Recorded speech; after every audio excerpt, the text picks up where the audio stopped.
Assalamualaikum warahmatullahi wabarakatuh. Ya Rabbi bil Mustafa balligh maqasidana waghfir lana ma madha ya wasi'al karami. Ya Rabbi bil balligh maqasidana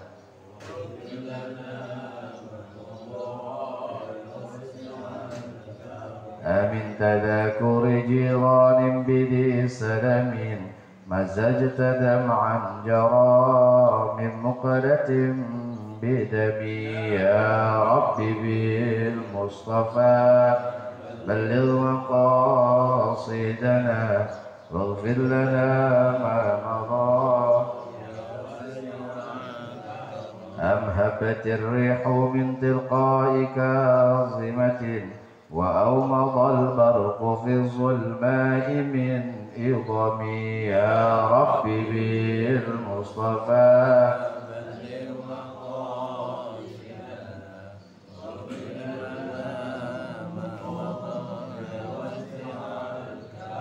فما لعينيك إن قلت اكففاها متى وما لقلبك إن قلت استفيق يا همي. يا رب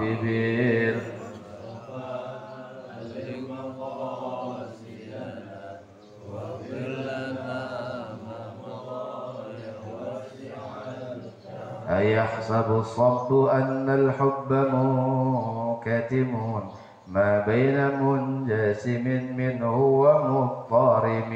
يا رب بالمصطفى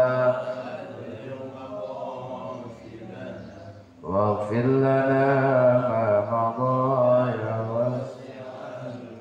يا رب بالمصطفى بلغ مقاصدنا واغفر لنا ما مضى يا واسع الكرم. يا رب بالمصطفى بلغ مقاصدنا واغفر لنا ما مضى يا واسع الكرم. اللهم صل وسلم وبارك عليه وعلى آله. الحمد لله الحمد لله الذي بنعمته تتم الصالحات والصلاة والسلام على سيد السادات سيدنا ومولانا محمد وعلى آله وأصحابه ذوي الفضائل والكرامات. أشهد أن لا إله إلا الله وحده لا شريك له وأشهد أن سيدنا محمدا عبده ورسوله لا نبي ولا رسول بعده. رب اشرح لي صدري ويسر لي أمري واحلل عقدة من لساني يفقه قولي. سبحانك لا علم لنا إلا ما علمتنا إنك أنت العليم الحكيم. صدق الله العظيم وصدق رسول النبي الحبيب الكريم ونحن على ذلك من الشاهدين والشاكرين والحمد لله رب العالمين. Puji syukur kepada Allah Subhanahu wa taala yang telah memberikan berbagai macam nikmat serta karunia-Nya sehingga alhamdulillah pada kesempatan yang berbahagia ini kita masih diberi taufik, kita masih diberi kesempatan oleh Allah Subhanahu wa taala dalam melaksanakan rutinitas ibadah kita. Rutinitas ibadah sholat subuh kita yang dilanjut dengan taklim ahad subuh yang mudah-mudahan Allah memberikan kita pahala yang berlipat ganda. Amin amin ya rabbal alamin. Salawat beriring salam semoga selalu tercurah dan terlimpah kehadiran junjungan alam Sayyidina wa Habibina wa Syafi'ina wa Maulana Muhammad sallallahu alaihi wasallam. Salawat juga semoga tersampaikan kepada keluarga beliau, sahabat beliau, tabi'in, atba' tabi'in, dan mudah-mudahan sampai kepada kita selaku umatnya. Amin amin ya rabbal alamin. Hadirin jamaah sekalian, Sebagaimana maklum, pada kesempatan yang berbahagia ini kita telah memasuki daripada bulan Sya'ban, yang insya Allah sebentar lagi, tinggal menghitung hari lagi, kita akan memasuki yang namanya bulan suci Ramadan. Kemarin telah kita lewati bulan Rajab. Bulan Rajab, kata beberapa ulama, disebutkan Syahrul Bada. Rajab itu adalah bulan permulaan, bulan menanam menyebar benih. Wa Sya'ban, dan Sya'ban Syahrus Saqa adalah bulan menyiram. Bulan kemarin kita udah nebar bibit, udah nebar benih. Di bulan Sya'ban ini kita sudah selayaknya setelah ditebar benih kita siram. Makanya kata ulama disebut Syahrus Saqa, bulan menyiram. Menyiram apa yang kemarin kita tanam. Wa Ramadan, dan bulan Ramadan adalah Syahrul Hasad. Ramadan adalah bulan memetik. Bulan memetik, bulannya panen. Artinya setelah kita menuai benih, kita siram. Nah, di bulan Ramadan kita akan memetik hasilnya. Makanya mumpung masih diberi kesempatan sebelum masuk Ramadan, kalau kemarin kita nebar benihnya sedikit, minimal kita kasih siramnya agak rutin, biar nanti buahnya lebat. Karena jarang orang bisa berhasil di bulan Ramadan tanpa melalui proses, yakni di bulan Rajab dan bulan Sya'ban. Gak bisa ujuk-ujuk Ramadan pengen dapat Lailatul Qadar, pengen dapat keutamaan bulan Ramadan. Kalau Rajab dan Sya'bannya dia lalai. Makanya mumpung Allah masih kasih kesempatan kita, Allah masih beri waktu kita, mudah-mudahan nanti kita di Ramadan menjadi pribadi-pribadi yang tangguh. Karena nggak gampang yang namanya melewati fase yang namanya bulan Ramadan. Kecuali iman dan wahtisaban, kecuali orang-orang yang benar-benar ikhlas. Karena nanti Ramadan itu urusannya kita sama Allah. Puasa yang tahu cuma kita sama Allah. Hadirin jamaah sekalian yang dirahmati Allah, dan mudah-mudahan kita yang hadir semua di sini dapat mencicipi yang namanya bulan suci Ramadan. Allah panjangkan umur kita, Allah beri keberkahan dalam rezeki kita, dan Allah beri kekuatan keistiqomahan untuk kita menjalani ibadah-ibadah di bulan Ramadan. Amin amin ya rabbal alamin. Hadirin jamaah sekalian yang dirahmati Allah, sampai kita di hadis yang ke-As-Sabi wal Ashrun, hadis yang ke-27. Hadis yang disusun oleh Al-Imam Muhyiddin Yahya Zakaria bin Syaraf An-Nawawi. Hadis yang ke-27 ini bunyinya, Anin Nawasi bin Sam'an radhiyallahu anhu anin Nabi sallallahu alaihi wasallam qala. Diriwayatkan dari Nawas bin Sam'an radhiyallahu anhu anin Nabi sallallahu alaihi wasallam, dari Nabi Muhammad sallallahu alaihi wasallam qala, bersabda Nabi. Apa kata Nabi? Al-birru husnul khuluqi. Al-birru bermula kebaikan itu husnul khuluqi, baiknya akhlak, baiknya budi pekerti. Wal ithmu, sedangkan bermula dosa itu mahaka, apa-apa haka yang membuat gelisah. Kalau di catatan saya gojlok-gojlok, itu ngaji dulu. Membuat gelisah, membuat resah, yang mengganjal fi nafsika, di dalam diri kamu. Wakarita, dan engkau benci dan engkau tidak suka ayattali'a alaihun nasu, ayattali'a diketahui atau dilihat alaihi atas al-ism tersebut an-nasu oleh manusia. Rawahu Muslim. Wa an Wabisah bin Ma'ad bin radhiyallahu anhu qala, berkata Wabisah, ataitu Rasulullah sallallahu alaihi wasallam, aku mendatangi akan Rasulullah sallallahu alaihi wasallam, faqala, maka berkata Rasul, jita tas'alu 'anil birri, apakah kamu datang hendak menanyakan 'anil birri, tentang kebaikan, albir? Qultu, kata Wabisah, na'am, iya ya Rasulullah. Qala, maka berkata Rasulullah, bersabda Rasul, istafti qalbaka, tanyakanlah, minta petunjuklah atau minta fatwalah, artinya bertanya, tanyalah olehmu qalbaka, akan hati nuranimu. Albirru bermula kebaikan, itu matma'annat ilaihin nafsu, itu matma'anna apa-apa, itma'annat ilaihi yang membuat tenang, ilaihi akan ma itu an-nafsu oleh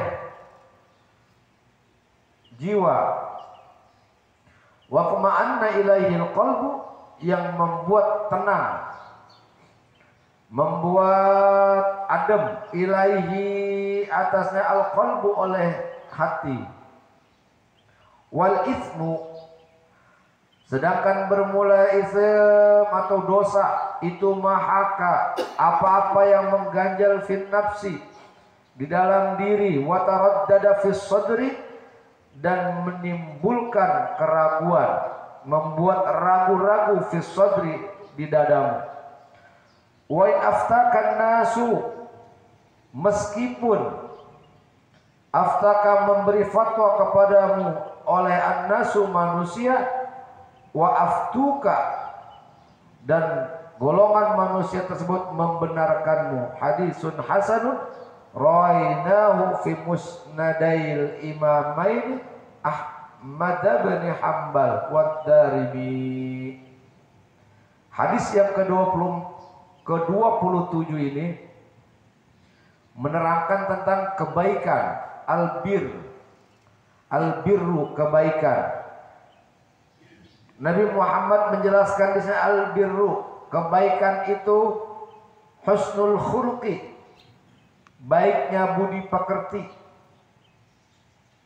Artinya ketika orang sudah memiliki akhlak yang baik, orang sudah memiliki budi pekerti yang baik, berarti orang tersebut telah memiliki kebaikan.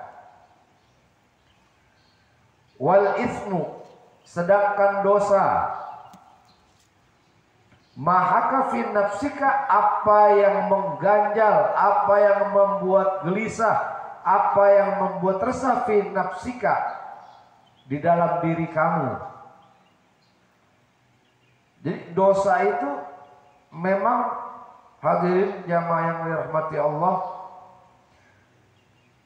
hati ini, jiwa kita, badan kita, terutama hati nurani kita, ketika kita pertama kali perdana melaksanakan sebuah dosa, itu tidak dapat dipungkiri, itu sebuah keniscayaan. Ketika hati yang bersih melaksanakan sebuah dosa, pasti merasakan yang namanya ketidaktenangan, gelisah, ngeganjel, nggak pas. Tuh, kalau orang yang baru melakukan kesalahan. Tuh, ketika kita punya anak atau diri kita melakukan sebuah kesalahan yang belum pernah kita lakuin sama sekali, atau biasa kita hidup biasa-biasa aja, ketika hidup biasa-biasa yang nggak macem-macem, sesuai aturan yang ada. Kita dikasih ujian, kita diberi cobaan, kesulitan ekonomi. Contohnya, tadinya usaha enak, kerja enak, suatu waktu kita dikasih ujian sama Allah, ekonomi yang lemah. Aduh, bisnis nggak gol-gol, kerjaan kayak kemarin COVID kita di pengurangan, kena PHK. Kalaupun nggak kena PHK, kita dapat gajinya cuma sekian %. Sulit jasa kalau kata orang kita mah. Dikasih ujian sama Allah. Mulai itu otak berpikir, gimana nih caranya? Biasa kita terima gaji 4 juta, ini cuma 2 juta. Otak muter. Hawa nafsu ngadu sama hati nurani. Dicampur sama bisikan-bisikan. Kalau yang punya istri, bisikan istri. Gimana bang? Gaji cuma 1 juta, cukup apa? Kata anak, bapak pengen minta sepeda, harganya 1 juta. Bingung berkecamuk. Dicampur oleh hawa nafsu, udah mancing. Udah, dibang begitu mah, digoda kita. Yang pertama mungkin kita digoda, udah minjem bank harian aja, kita minjem rentenir.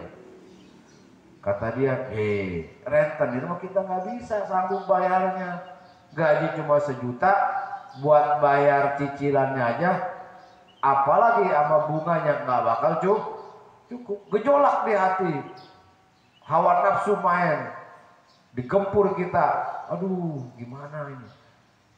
Dah, daripada begitu mah jalan udah kelampang kelimpung, anaknya nangis pengen minta sepeda. Duh, gimana ini, duit buat beli beras juga cukup enggak, anak minta sepeda udah guling-gulingan. Jalan akhirnya merenung. Nah, disitulah dikasih ujian sama Allah. Setan berbisik, lagi jalan satu gang, melihat sepeda anak-anak. Kondisi sepi. Aduh, kondisi sepi memungkinkan ada kesempatan, ada peluang. Kebetulan anak juga nangis pengen sepeda. Kita comot tuh sepeda. Kita udah hilap, udah gelap. Yang penting anak nggak nangis. Kita ambil tuh sepeda, kita bopong sepeda orang, kita maling bahasa kasarnya. Karena saking bingungnya kita nyampe di rumah. Kata ada, itu bapak ada sepeda? Ya tuh, no, pakai aja Tom sepeda. Dari mana pak? Udah pakai aja. Karena kita belum pernah ngelakuin hal yang kayak demikian, baru perdana tuh nyolong sepeda, nggak bakal bisa tidur pak. Gelisah bawaannya. Miring kanan salah, miring kere salah, ngambil air wudhu, sholat nggak tenang-tenang juga. Tuh, karena dosa itu, perbuatan maksiat itu memang bikin kita nggak tenang pak, bikin kita gelisah. Jajalin udah bapak, nggak pernah nyolong sama sekali, terus nyolong. Ayo dah, kalau biasa tidur enak, gelisah. Waduh, tadi gua ada yang lihat deh ngambil sepeda tuh ya. Waduh, gimana nih urusannya kalau terketahuan? Pasti begitu pak. Tuh. Karena habitnya kejahatan tuh gitu pak, membuat gelisah, bikin nggak tenang. Maka itu wal ismu mahaka fi nafsika, yang ngeganjel, yang bikin gelisah tuh, dan lain-lain sebagainya. Nah di sini terusannya wa karihta ayat tali alaihi nasu, dan kita nggak demen, kita nggak suka, kita gedek kalau apa yang kejahatan tadi kita lakuin itu ketahuan sama orang. Tuh. Nggak dapat diumpetin pak.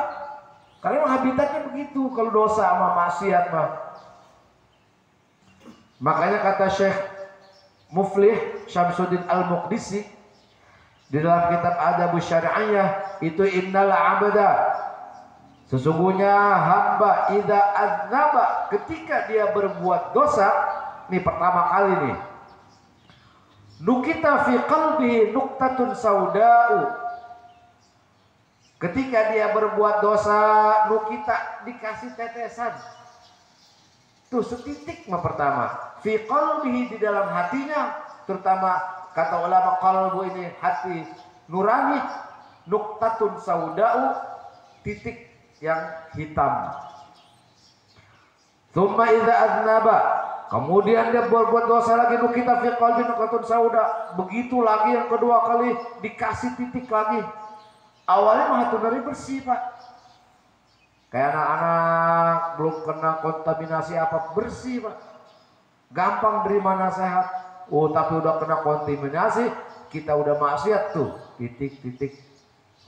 Kertas juga, Pak, biarpun setitik-setitik, banyak meribuan, lah penuh hitam. Tuh yang kita anggap lah biasa aja ini mah, timbang nonton YouTube, timbang nonton organ, lah enggak apa-apa kali. Tetap yang namanya kemaksiatan kejatuh dikasih titik-titik. Tuh, hatta yabqa aswada murbadan, sampai itu hati nuraninya ketutup sama yang namanya noda hitam. La ya'rifu ma'rufan, kalau udah kayak begitu, artinya udah hitam legem, udah kagak ada celah sama sekali. Artinya ketika dia udah berbuat jahat, enjoy aja, ih bodoh amat, mabuk-mabuk depan orang, udah nggak punya rasa malu. Allah cabut rasa malunya dalam hatinya. La ya'rifu ma'rufan, udah nggak kenal yang namanya kema'rufan, nggak kenal namanya kebaik, udah berbuat jahat aja, karena udah enak, udah enjoy. Udah masa bodoh apa kata orang, ih los di kuburan masing-masing. Iyalah, satu mau bareng-bareng sempit. La ya'rifu ma'rufan, nggak kenal namanya kebaikan tuh, nggak kenal yang namanya ma'ruf tuh, kebaikan. Wala yunkiru munkaron, dan dia nggak bakal mengingkari munkaron akan kejahatan. Dan ketika dia melihat orang berbuat jahat, ya biasa aja. Buat dia biasa itu. Orang ngerampok, ih biasa. Orang zina, udah biarin, masing-masing aja. Urusan mah biarin. Iya, dia mau gimana kayak biarin aja, udah bukan urusan kita tuh. Tuh tanda-tandanya begitu, Pak. Udah sering maksiat.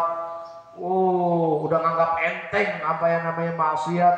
Udah tuh, udah legem, kelem hatinya. Udah susah tuh kalau kayak begitu. Kalau nggak benar-benar taubatan nasuha, dia rajin ngaji, dia sering nerima nasihat daripada ulama-ulama, susah Pak bersihnya Pak. Dinasehatin juga melotot. Tuh, dengar suara azan jengkel. Ih, speaker kencang jasa, katanya dia doang yang punya kuping. Marah Pak. Dapat nasihat bukannya adem, mengkelap, merah mukanya. Apa urusan lu nasehatin gua? Awak-awak gua, yang minum gua, duit gua. Repot udah kalau kayak begitu Pak. Makanya wajar Pak, jangan aneh. Ketika orang udah sering berbuat maksiat, udah gelap, udah nggak bisa dia. Makanya tadi la ya'rifu ma'rufan, dia udah nggak bisa membedakan mana yang baik, mana yang buruk. Udah semau hati dia. Dinasihat ulama nggak bisa Pak, kecuali memang dari hati dia Allah kasih hidayah, nur hidayah. Dia rajin ngaji, dia rajin ibadah, dia nyesel sama yang pernah dia lakuin, baru Pak. Itu prosesnya lama, nggak gampang Pak. Makanya kalau orang-orang bahasa orang-orang tasawuf, nggak gampang usul tuh kayak begini Pak. Bahasa-bahasa kalau kita dengar ceramah-ceramah Abuya Uci, usul ilallah, nyambung sama Allah. Nggak bisa Pak orang usul sama Allah, artinya ada noda. Makanya dia digeber pakai zikir, dia digeber pakai takorub, dia geber pakai kholwat. Nggak gampang Pak. Makanya jangan kaget Pak. Makanya orang-orang yang kayak begitu, ya tadi Pak, udah kebiasaan. Makanya tadi tuh, karena nuktatun fi qalbi nuktatun, sauda, tuh titik noda yang hitam, tuh kelam. Makanya ketika orang udah begitu, naudzubillah, di akhir hayatnya juga masih kayak begitu, nggak taubatan nasuha, udah Pak, bisa jadi dia su'ul khotimah karena kebiasaannya begitu. Maka kata Allah juga dalam surah Al-Mutaffifin tuh ayat 14 sampai dengan ayat 19, kalla bal rana ala qulubihim ma kanu yaksibun. Sekali-kali tidak akan melihat akibat perbuatan mereka itu. Rana ala qulubihim, hati mereka tertutup Pak. Ketutup hatinya Pak, akibat perbuatan maksiat tuh. Kalla innahum ar-rabbihim yawma idzin lamahjubun. Sekali-kali tidak. Innahum ar-rabbihim, sesungguhnya mereka ar-rabbihim, dari Tuhan mereka, yawma idzin lamahjubun, pada hari itu nanti di yaumil akhirat nanti, lamahjubun, terhalang daripada melihat Allah. Ya bolehnya terhalang melihat Allah karena berlumur noda dan dosa. Jadi penghuni neraka nggak diperlihatkan Allah, nggak bakal bisa melihat Allah. Summa innahum lasalul jahim, kemudian sesungguhnya mereka lasalul jahim, pasti masuk yang namanya neraka jahim. Tuh. Selanjutnya dalam hadis tersebut juga dari Wabisah datang menghadap Rasulullah. Kata Rasulullah, jikta tas'alu 'anil birri. Wabisah lagi jalan, dia mendatangi Rasul, langsung ditembak sama Rasul. Jikta tas'alu 'anil birri, kata Nabi, apakah engkau datang untuk menanyakan tentang albir, kebaikan? Kata Wabisah, na'am. Tawan amat nih Nabi, kita baru mau nanya apa udah ditembak tuh Nabi Pak. Namanya Nabi, dia punya mukjizat, dia tahu. Sebelum orang ngomong Nabi udah tahu. Karena tadi memang karena kebersihan hati, bukan karena hal-hal yang aneh-aneh. Makanya jangan gampang percaya Pak. Orang bisa nebak, orang bisa begini begitu, tapi dia nggak pernah ibadah. Bisa jadi itu namanya bisikan setan. Apa kata Nabi kepada Wabisah? Istafti qalbaka, tanyakanlah hati nuranimu. Tanyakan kepada hatimu. Artinya ketika kita melakukan sebuah kejahatan, melakukan sebuah maksiat, tuh kan kadang-kadang begitu. Bang Haji Nasir, ini gimana nih kita nonton YouTube dangdut aja ini? Kata Jarebok. Kan kita nih, Bu Jarebok, tanya dalam hatinya, jelek apa Bu, baik itu? Kan begitu. Kan kadang-kadang kita begitu sama orang tua. Mbak, gimana nih ya kita mau begini-begini? Udah jangan puyeng-puyeng. Coba tanya hati nurani lu. Tanya hati nurani. Karena itu hati kolbu itu ada yang bilang fuad. Hati yang paling dalam itu memang emang yang nggak pernah bisa dimasuki sama setan. Itu nur ilahiyah yang bisa masuk, tapi butuh latihan. Diasahnya pakai ibadah, nggak bisa lewat semedi Pak, nggak bisa sama yang aneh-aneh. Makanya itu ada tazkiyatun nufus, pembersihan hati, pembersihan jiwa. Nah ini kan itu fungsinya untuk bahasanya mempertajam hati nurani. Itu nggak bisa dibohongin Pak. Kalau kita udah tajam hati kita Pak, mau dikibulin sama orang, tenang aja. Enggak, kita mah nggak bakal ketipu. Udah tahu orang yang ngomong manis kayak begitu mah. Tuh karena udah latihan Pak. Hatinya udah bersih. Disuruh nanya sama hati nurani sama Nabi. Al birru matma'annat ilahi nafsu. Tuh, kebaikan mah apa-apa yang bisa bikin tenang di jiwa. Adem. Pokoknya kalau kita kayak sholat, ada habis sholat deg-degan, nggak ada Pak. Ada habis sodako deg-degan, ya kecuali sodakonya dari boleh nyolong, nggak bisa jadi deg-degan. Nggak ada Pak, adem Pak. Ada orang habis zikiran deg-degan, zikiran yang bener nih, bukan zikiran yang aneh-aneh. Enggak Pak, adem. Ada kita habis nolongin teman, kita gelisah, nggak ada Pak. Kecuali habis nolongin, habis ribut dah, nolongin teman mau ditangkap, atau nemenin dalam arti nolongin berserikat bersama-sama berbuat kejahatan. Duh, gua tolongin lu, ngumpet di rumah gua. Itu iya. Kan itu berbuat kejahatan juga. Nggak gelisah sama gelisah, nggak bisa tidur ngumpetin orang. Apalagi ngumpetin bini orang mah. Kalau yang udah biasa mah cuek, tapi model Haji Nasir nggak bakal bisa. Cukup satu dia mah. MSI dia mah. Iya kalau kata kita. Tuh. Wat ma'anna ilahil qalbu, bikin tenang hati, tentrem Pak. Jiwa enak, badan enak, hati tentrem. Makanya nggak usah takut kalau emang kita bisa berbuat baik. Haji Nasir nyumbang masjid 1 miliar. Atau nggak usah puyeng, ngapain pusing-pusing mikirin orang. Iya, dari mana tuh Haji Nasir punya nyumbang masjid sampai 1 M.